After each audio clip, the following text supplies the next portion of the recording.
Hey guys, it's Marissa from the Toy Insider, and we are here at New York Toy Fair.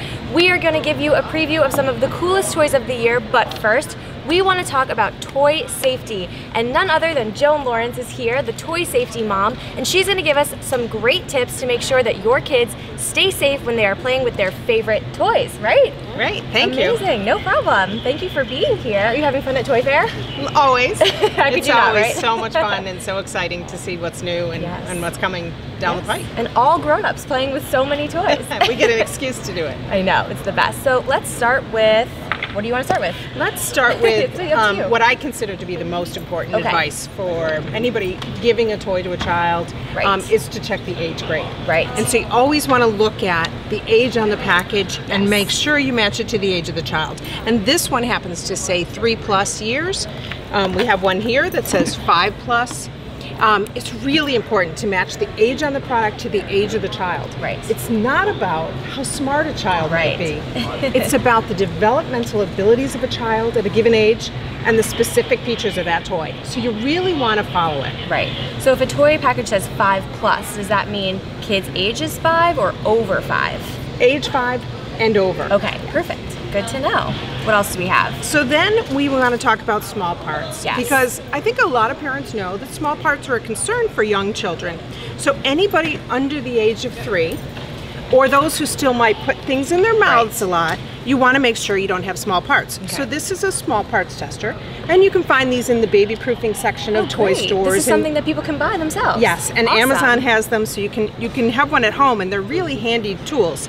So anything in the home, whether it's a toy, or even a coin, or a button, barrette, you know, little girls' barrettes will sometimes fit in this. If it fits inside this, it's too small for a child under 3 to play with and would present a choking hazard.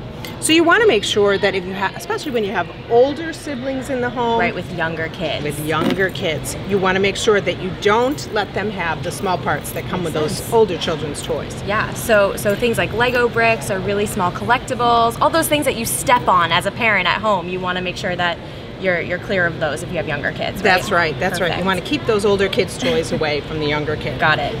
And then we're going to talk about batteries, because batteries pose another a choking issue, but also a burn hazard. Right. And so many products in our homes, like the remote control for the TV, battery-operated alarm clocks, hearing aids, all those kinds of things run on these little tiny batteries that a child can access. But for toys, you're not allowed to have batteries that a child could access. So by law, a child's toy has to have a locking mechanism on the battery compartment. So make sure you look for that and use it. When you change the batteries, remember to lock it up after you're done. Right. You don't want a child even to have access to spent batteries, because those can pose an issue as well. So how often should parents check to see if the batteries need to be changed? When the toy stops operating properly. Okay. But then remember to take away the old batteries and hide away any new batteries you have around the house. And what about toys with like rechargeable batteries? Is it okay to leave those plugged into the wall? Should parents make sure that they take them out pretty regularly? Well, I think you should do the same kinds of things you do with your cell phone. Right. You know, make sure you don't leave things plugged in unattended and away from children. Good. Okay, what's next? Then next we can talk about magnets. Oh yes. And magnets pose another one of those really unique choking hazards, but an additional hazard as well. So very strong magnets will attract across, you know, they'll even sometimes attract across your hand.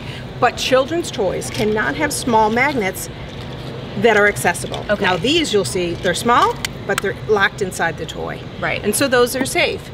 But you always want to keep small magnets, and not the kind on your refrigerator, but these really small, powerful ones. Yeah, anything that a kid could swallow, right? That's right. Got it. Again, small enough to fit in here.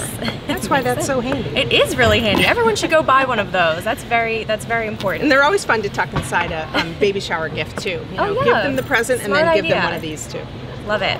And then the next thing we'll talk about is balloons. Balloons pose another one of those unique choking hazards. Right. So balloons, even a piece of a broken balloon or an uninflated balloon, you know how sometimes kids like to chew on that and feel what it feels like through their teeth? Right. Don't ever let them do that, because balloons choke, a unique choking hazard. They get stuck in the throat and really very hazardous to children. And there's a lot of toys and games that actually use balloons now, so it's something that you definitely want to be aware of. That's right. And so we're talking about the latex balloons, not Correct. the mylar kind. Right. Those are okay. Right.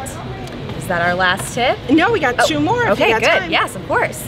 Storage is important. We Okay. talked about keeping older children's toys away from the younger Yes. children.